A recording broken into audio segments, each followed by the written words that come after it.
כי חדל המטר והברד והקלטה ויעשיו לחטא ויכבד ליבו הוא ועבדיו. Donc le Rambam nous dit que Paro représente le Yetzer Hara, c'est-à-dire que celui qui veut comprendre les drachim du Yetzer Hara, qu'il étudie Paro. Il faut étudier Paro, c'est lui qui représente les drachim du Yetzer Hara. La Gemara, elle dit là-bas comme ça dans Brachot. Tzadik Yetzer Tov Shoftan, Racha Yetzer Hara Shoftan. C'est-à-dire que le Tzadik, c'est le Yetzer Tov qui le dirige. Racha, c'est le Yetzer Hara qui le dirige. C'est-à-dire qu'un homme qui est dirigé par le Yetzer Hara ou Racha, un homme qui est dirigé par le Yetzer Tov ou Tzadik. Il a fait.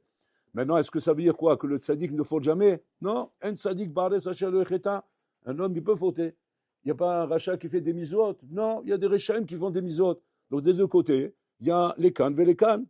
Alors, tu dis, alors comment tu détermines qui est Tzadik, qui est Racha? Ça dépend qui c'est qui le dirige. Il peut y avoir un bonhomme qui est dirigé par le Yetzer Tov, mais ça arrive qu'il fait des Averot. Mais sa direction principale, c'est le Yetzer Tov. Il met là, Tzadik. Il y a le bonhomme qui est dirigé par son Yetzer Hara. Il fait des mitzvot. Il met des tefilin, il peut prier à droite, à gauche, rouler. Mais sa direction principale, c'est le Yetzer Hara. Donc, il est Racha. Comme ça, la camarade est déterminée. Il a fait mot.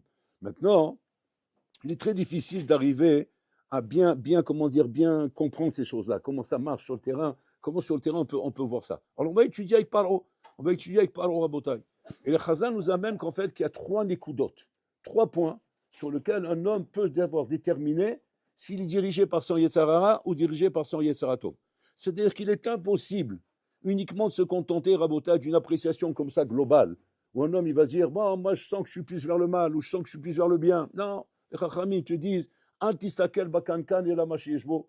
Tu ne peux pas avoir un bonhomme comme ça extérieur et t'imaginer qu'il est comme ça ou qu'il est comme ça. Mais pas d'affiche, mais pas d'étiquette. Un bonhomme, on ne sait pas ce qu'il est. Il faut avoir des choses, des points de repère bien précis. Ces points de repère précis sont la Torah. Et la Torah nous explique les points de repère.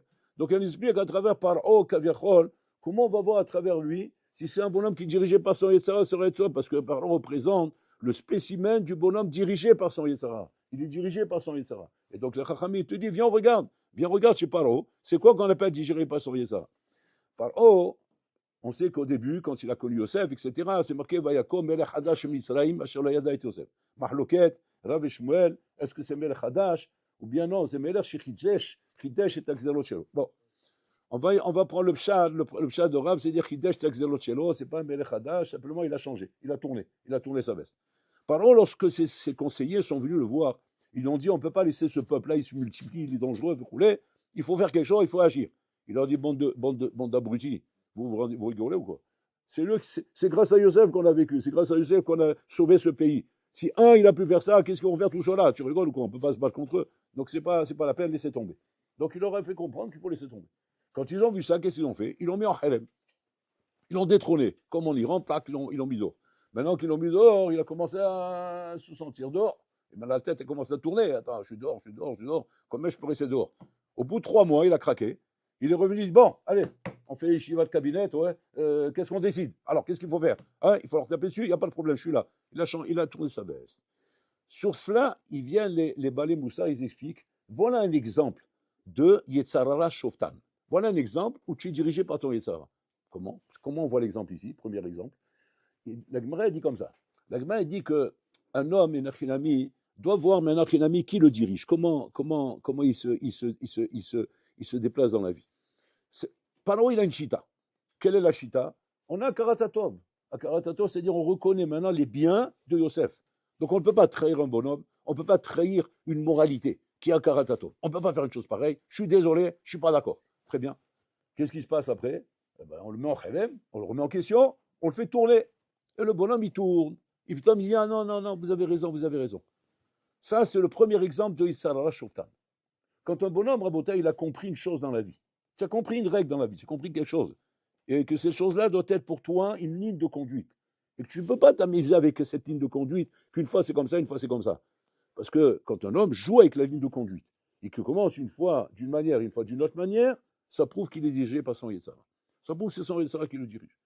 On peut avoir des hauts et des bas, des chutes, mais on ne bouge pas de la ligne de conduite. C'est ça le problème. Tu peux avoir des hauts et des bas. Tu peux avoir des fois une avera. Aujourd'hui, tu as prié moins bien, ou bien tu as étudié moins bien, ou tu as fait moins bien. Mais ta ligne de conduite, elle ne bouge pas.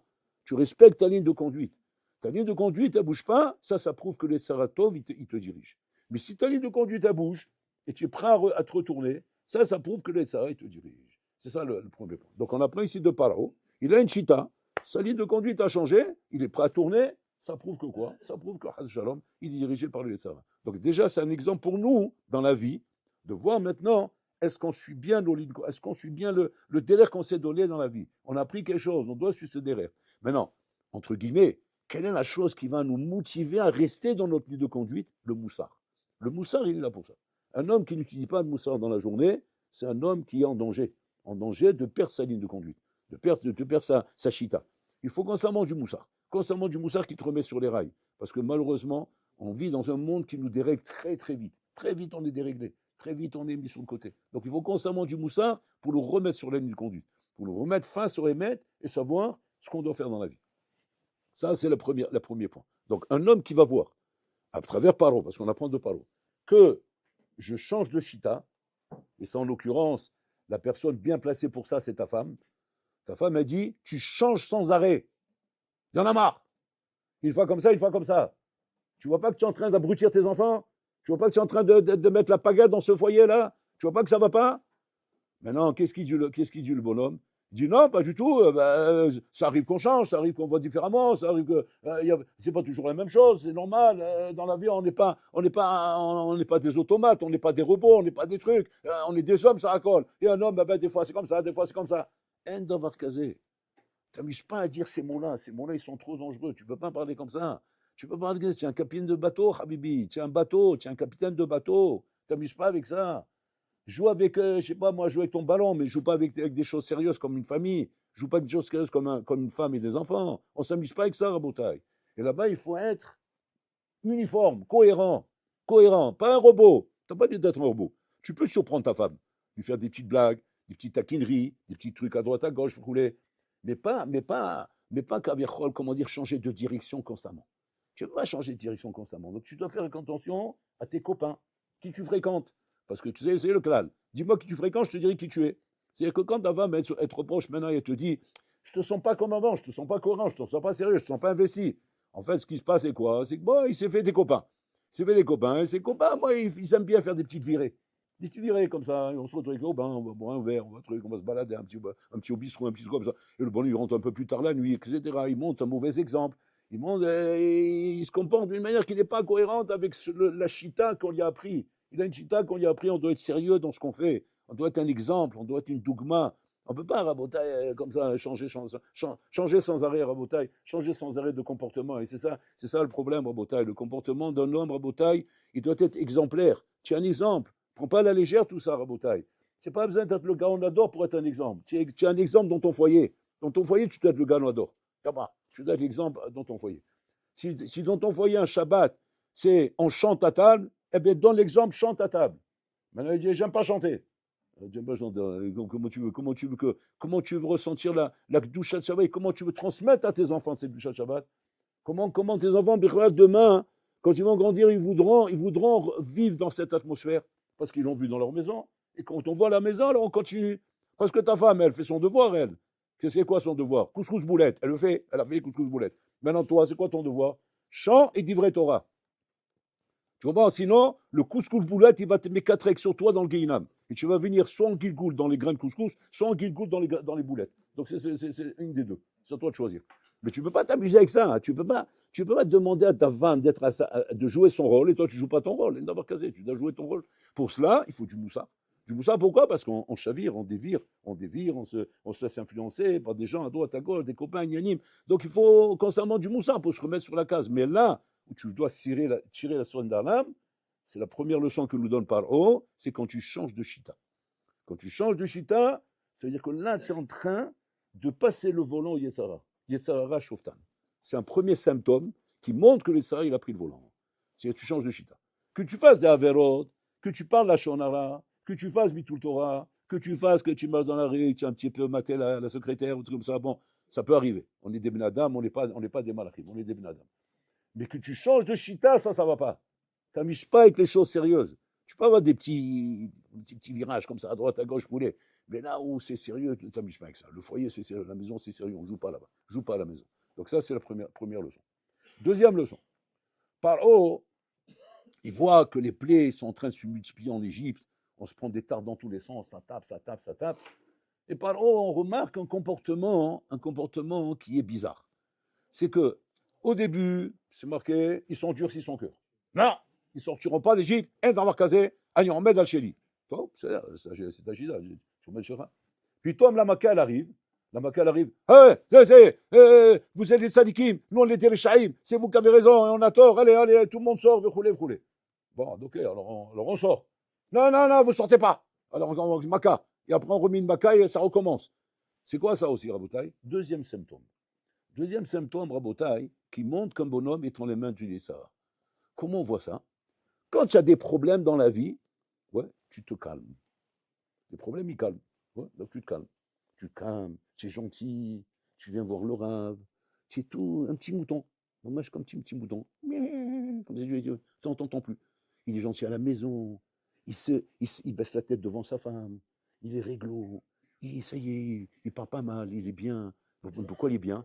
Parce qu'il y a le fisc, là, ils sont en train de. Ils m'ont envoyé une lettre, là, chez Manahem, ils vont regarder les comptes et ça risque d'être bonbon. Là. Là, je risque de prendre une tarte à chez Manahem. Vous le voyez tout de suite. Alors, ma chérie, tout va bien. Alors, la femme, elle n'ose pas, parce que mais une femme, c'est son travail, les archénegdos. Donc, elle lui met dans les dents. Elle dit, c'est malheureux. Il dit quoi, qu'est-ce qu'il y a? Et il a peur, parce qu'il est sur le qui-vive, là. Tu vois, chaque chose lui met des 10 millions d'autres. C'est à cause de ça que je vais me faire éclater. Donc, il se tient à carreau, le bonhomme. Il dit, qu'est-ce que tu veux dire par là? C'est quoi? Non, c'est malheureux. C'est malheureux. Voilà, et dès que tu te prends des tards, dès que c'est comme ça, tu es le mari idéal. Quand tout va bien, chez Malhem, chez le Satan. Je comprends pas. Il faut te mettre des tartes pour que tu sois bien. Mais tu te rends compte un peu ce que tu obliges Hachem à faire ici? Tu obliges Hachem à te mettre des tartes dans la vie pour que tu sois bien. C'est pas dommage. Sois bien sans les tartes. Et à ce moment-là, Hachem n'a pas besoin de mettre des tartes. Et la femme, elle lui met dans les dents. Maintenant, lui, il entend. C'est MS qu'elle lui dit. On appelle ça du moussard. C'est du moussard, c'est ça le moussard. C'est quoi le moussard? On te met les yeux en face des orbites. Donc tu comprends le problème ici. Seulement le bonhomme, qu'est-ce qui se passe? Comme il est dirigé par son Yetzarara, parce que c'est la chita de Paro, dès que le problème il est passé, il a été voir un baba qui a fait une bracha, ouais, et ça a marché. La bracha, elle a marché. En fin de compte, ils n'ont rien vu. Et en plus, le rabbin, il a dit, le sombre rabotage, j'ai été voir le grand rab, le grand rabbin, j'ai été voir un Mekoubal. Il m'a dit, ils seront aveuglés, ils verront rien. Et moi, bien sûr, le leader, je suis un Ban Emouna, j'ai eu la Emouna al-Bitahon, et ça s'est passé comme ça, ils n'ont rien vu. Magnifique. Toi, Hachim, tu as fait un S. C'est magnifique, rabotage. Seulement, reste dans le cas, fais attention. C'était tellement beau comme tu étais là. Comme tu étais doux avec ta femme. Tu te comportais bien avec tes enfants. Tu étais derrière eux. Tu faisais attention à leur comportement. Tu faisais attention à ce que tout va bien dans le foyer. Tu faisais attention, Ben Adam Havero. À la synagogue, tu disputes avec personne. Alors qu'avant, c'était Dalvas Consabant, et tu n'avais plus le mot vulgaire de ta bouche. Tu disais plus des mots vulgaires. Tu te baladais moins sur tes réseaux à Shemarhem, ouais, ouais, donc tu étais moins là-bas. Maintenant, ça s'est calmé. Ça y est, on recommence. Comme Paro. Ça prouve quoi? Yetzarara Shoftan. Donc, un bonhomme qui ne se range dans la vie que parce qu'il se prend des tartes, et dès que ça se calme, il repart à la case départ, c'est un bonhomme qui est dirigé par son Yetzara. Qu'est-ce qu'il dit la Gemara? Racha. Ça fait peur de ce qu'il dit la Gemara. On est là pour apprendre la vérité, Rabotai. Donc, qu'est-ce qu'il faut faire? Tu t'es pris une tarte, tu as vu clair, tu as compris ce qui se passe. Alors, ça y est, comme toi maintenant. Comme toi, Hachim, il n'a pas un plaisir à te mettre des tartes sans arrêt pour te redresser. Alors, ça y est, comme toi, et commence à prendre le bon chemin, c'est tout. Même ta femme, elle lui dit, voilà, c'est ça le modèle que je veux. Voilà, là, tu es le modèle parfait. Voilà, c'est comme ça que je veux. Alors, ça y est, on t'a dit que c'est ça qu'on aime. Tes enfants sont contents, ta femme est contente, ton voisinage est content, les gens sont contents. Voilà, là, tu es bien, même Borolam, il est content. Alors, il y en a, continue dans ce chemin. Pourquoi tu retournes en arrière? Et là, ça prouve bien, Rabotai, que c'est lui et Sarah qui le dirige. Donc, automatiquement, ce Borolam, il dit, par Sarah. C'est ça le problème. Il y a des tsarot, tout va bien. Il n'y a pas de tsarot, tout va mal. Et là, Rabotai, le bonhomme, il doit se faire du moussard. Parce que c'est le moussard qui est censé t'aider à chaque étape de la vie. À chaque étape où tu vois une défaillance de ta part, où tu sens que c'est le Yetzara qui te dirige, soit sur la chita comme le premier exemple, soit sur la réaction au coup. et non-réaction qui n'a pas de coup. C'est le deuxième exemple. Le moussard, il est là pour te réveiller. Le moussard, il est là pour te remettre à la case départ et te remettre les yeux en face des orbites. Et arrête de vivre dans un monde comme ça où tu es constamment, comment dire, baladé comme un bonhomme, une fois là, une fois là, une fois là, une fois là. On voit pas un chemin droit à Botaï. Ça, c'est le deuxième exemple.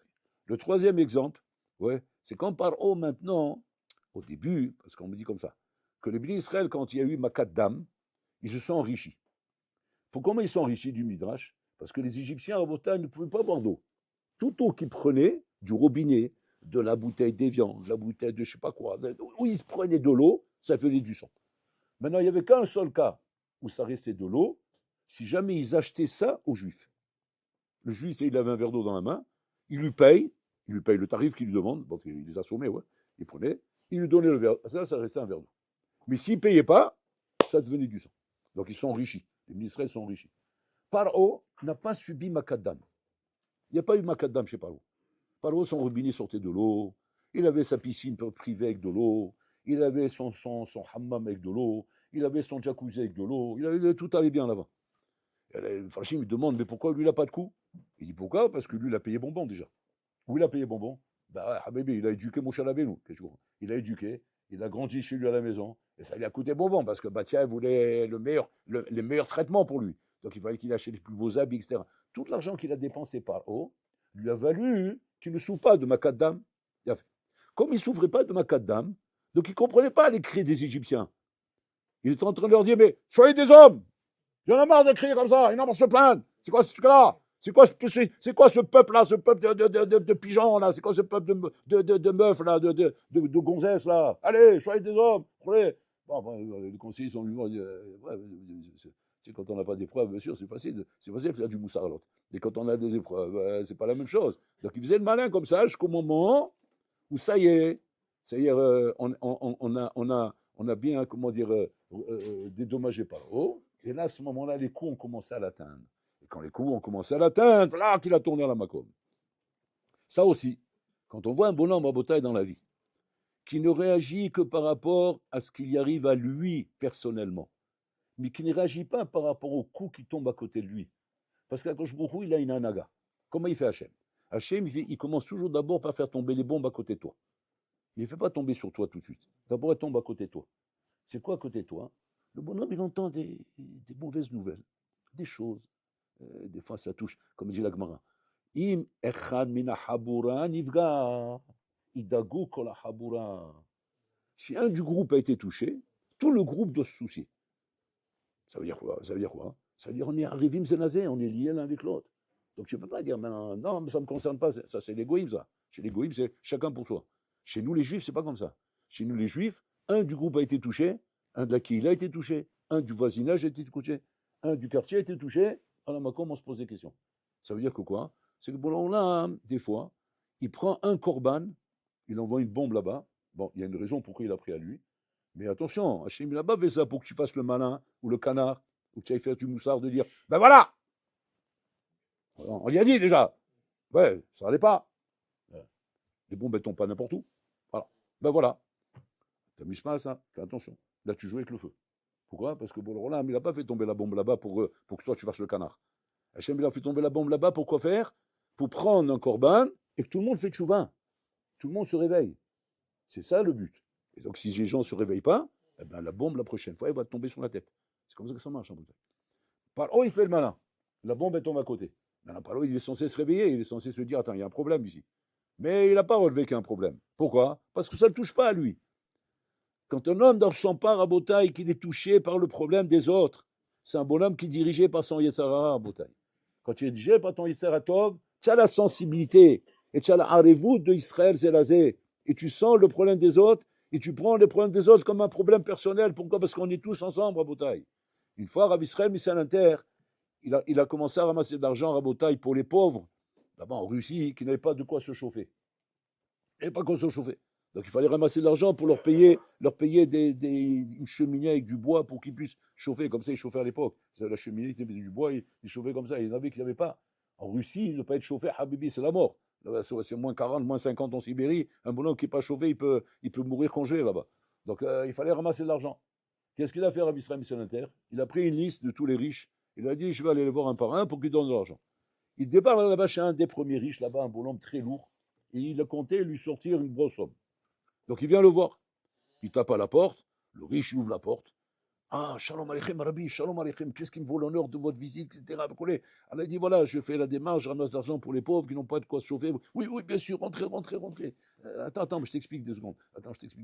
Alors tu sais, ils n'ont pas de bois, c'est malheureux, tu me comptes un peu, des bonhommes à notre époque qui n'ont pas de bois pour chauffer, il fait froid, tu as vu, moins 50. Le riche, il était en petite chemise, comme vous avez devant la porte, il commence à trembler comme ça. Alors il dit, Conrad, venez, on rentre, il fait trop froid, là, on ne peut pas tenir. Attends, je termine. Alors regarde, mais tu te rends compte, ils attrapent froid, les pauvres, après ils tombent malades, mais c'est malheureux, mais comment on peut les laisser comme ça, ils tombent malades, il faut du cœur un peu, il faut penser aux autres, c'est pas normal qu'ils... Oui, vous avez raison, je vais vous aider, je vous en supplie, venez, on rentre, j'en peux plus, je vais mourir, il dit, ok, maintenant on peut rentrer. Ils rentrent dedans, et bien le bonhomme, il a fait un beau chèque. Maintenant, le bonhomme dit, je peux vous poser une question, Conrad? Il dit, oui. Pourquoi vous m'avez fait ça? Pourquoi vous avez besoin de me mettre devant la porte, oui, pour me parler? Vous voyez bien, je vous ai fait un chèque. Vous voyez bien, je vous ai fait un dos. Donc, on aurait pu le faire gentiment. Pourquoi vous êtes comme ça, les rabbins maso, comme ça? On dirait un plaisir de se faire souffrir. C'est quoi le cheshbon?